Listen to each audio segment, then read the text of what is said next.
જય શ્રી કૃષ્ણ. રિદ્ધિસ કિચનમાં તમારા સૌનું સ્વાગત છે. આજે હું બેસનના પુડલા બનાવવાની છું. એના માટે મેં 1 વાડકી બેસન લીધું છે.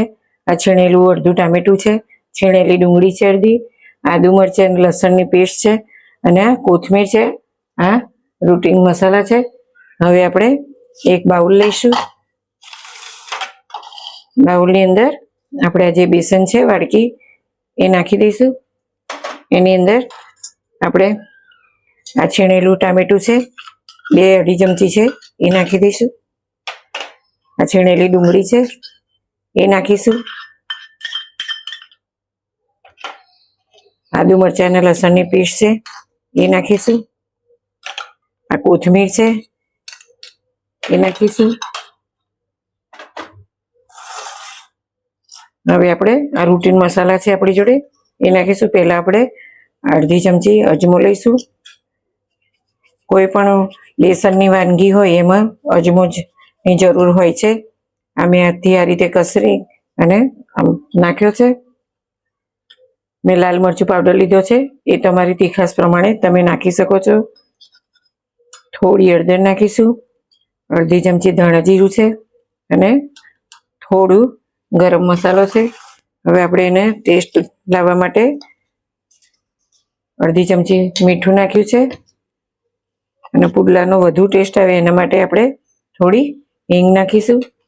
હવે ચમચીની મદદથી આપણે બધું આ રીતે મિક્સ કરી દઈશું.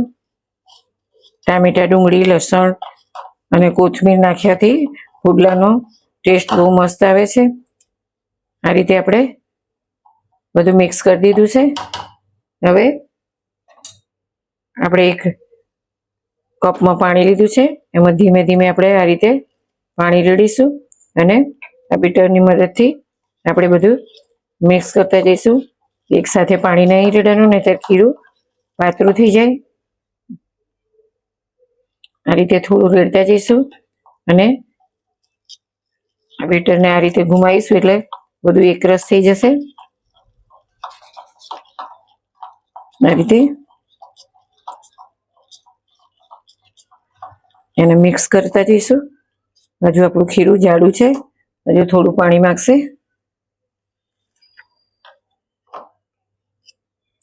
આ રીતે આપણે એમાં હાથની જરૂર પડતી નથી. બીટરથી જ એનું ખીરું તૈયાર થઈ જાય છે પુડલાનું. આ પુડલા તમે કોઈ પણ ટાઈમે બનાવીને ખાઈ શકો છો.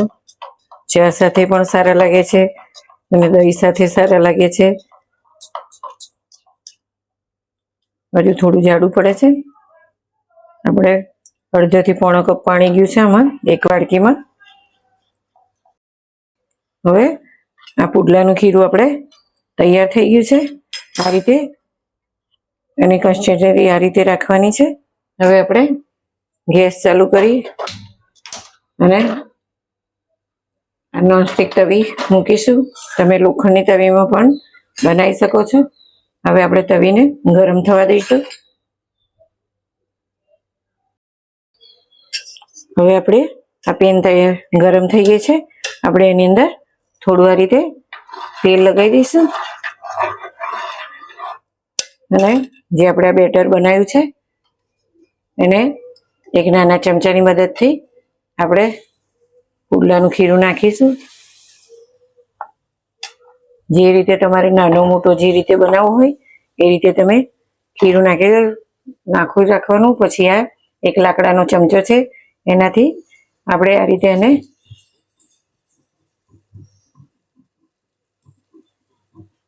રીતે એને પોરું કરતું જવાનું છે. જેમ બને એમ પાતળું જ કરવાનું છે. જાડો પુડલો હશે તો કાચો રહી જાય છે, એટલે ખીરુંને આ રીતે બધી બાજુ પસરાતું રહેવાનું છે. હવે આપણે ખીરું પસરાઈ ગયું છે. હવે એને ધીરે ધીરે આ રીતે ચારે બાજુ તેલનું કોટિંગ કરી દેવાનું છે. ઉપર પણ આ રીતે તેલ નાખવાનું છે. હવે જો આ ચારે બાજુ એને બબલ્સ આવવા માંડ્યા છે, એટલે ધીમે ધીમે આપણો પૂડો ઉપર આવતો જશે. હજુ એનો કલર બદલાયો નથી. થોડો કલર બદલાય એટલે નીચે શેકાઈ જાય. એવું ધ્યાન રાખવાનું. હવે આ રીતે આપણે તબેટાની મદદથી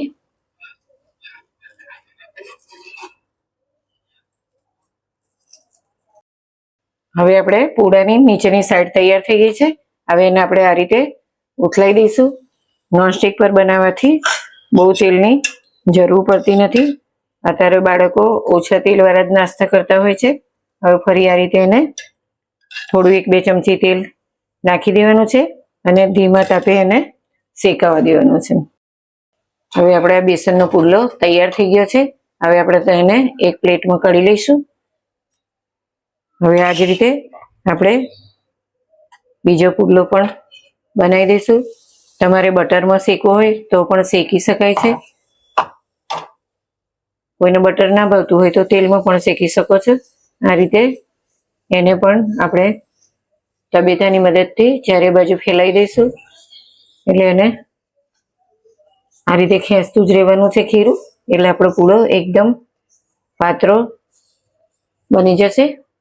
હવે આ પથરાઈ ગયો છે. હવે એની પર આપણે 1 ચમચી ચારે બાજુ તેલ નાખી દઈશું અને એને 2-1 મિનિટ થવા દઈશું, પછી ઉથલાવીશું. હવે આ મારા બેસનના પૂડા તૈયાર થઈ ગયા છે.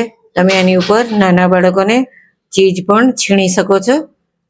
તમને આ મારી પુડલાની રેસીપી ગમે તો લાઈક કરજો, શેર કરજો અને સબસ્ક્રાઈબ કરજો.